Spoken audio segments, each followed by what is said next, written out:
সুপ্রিয় দর্শক, অবশেষে প্রায় ১ মাস পর কিন্তু সিলিন্ডার গ্যাসের সরবরাহ সারা দেশেই স্বাভাবিক হতে শুরু করেছে। রাজধানী ঢাকা, ঢাকার আশেপাশের এলাকা, এমনকি মফস্বল এলাকা, গ্রাম এলাকাতেও আমরা খোঁজখবর নিয়ে যেটি জানতে পেরেছি যে গেল ১ সপ্তাহ ধরে কিন্তু মোটামুটি চাহিদা অনুযায়ী গ্যাস পাওয়া যাচ্ছে। যদিও আমরা সন্দেহ করেছিলাম যে হয়তো গ্যাসের সরবরাহ আবারও কমে যেতে পারে।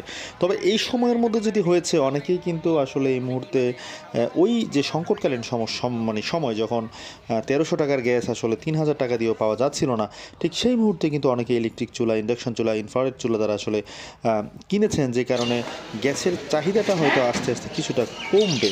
কিন্তু যেহেতু সামনে আবার গরমের দিন আছে, সেক্ষেত্রে আবার আসলে গ্যাস ছাড়া মানুষের আসলে কোনো উপায় নেই, কারণ আমরা গ্যাসে অভ্যস্ত হয়ে গেছি। তো যেটি বলছিলাম যে এই মুহূর্তে আমরা যদি দেখেছি যে বিভিন্ন অলিগলিতে কিন্তু এখন গ্যাসের সিলিন্ডার পাওয়া যাচ্ছে। আপনারা খেয়াল করলে দেখবেন যে সমস্ত দোকানে ১৫ দিন ১০ দিন আগেও কোনো সিলিন্ডার গ্যাস ছিল না, সেই সমস্ত দোকানের বাইরেও কিন্তু এখন সিলিন্ডার গ্যাস রাখা হয়েছে, আপনি কিনতে পাচ্ছেন। এখন দামে আসছি, আমরা যেটি দেখেছি যে ডিলার বা খুচরা ব্যবসায়ীদের সাথে কথা বলে আপনারা দেখতে পাচ্ছেন যে বেক্সিমকোর যে চুলা সিলিন্ডারগুলো রয়েছে, এগুলো কিন্তু ২,০০০ থেকে ২২০০ টাকায় বিক্রি হচ্ছে, এবং লোহার যে সিলিন্ডারগুলো রয়েছে ওমেরা বা ফ্রেশ বা টিএমএস, এলপি, এই সমস্ত কোম্পানির গ্যাসগুলো কিন্তু বিক্রি হচ্ছে এখন ১৭০০ টাকা থেকে ১৯০০ টাকার মধ্যে। কারণ কেন বললাম এই কথাটা, কারণ বিভিন্ন জায়গায় আমরা দেখেছি যেখানে এই সিলিন্ডারের গ্যাসগুলো, আই গ্যাস, ইউ গ্যাস, এগুলো কিন্তু আপনার বিক্রি হচ্ছে ১৭০০ থেকে ১৭৫০ টাকার মধ্যে। কিন্তু কোথাও কোথাও আবার আমরা দেখেছি যে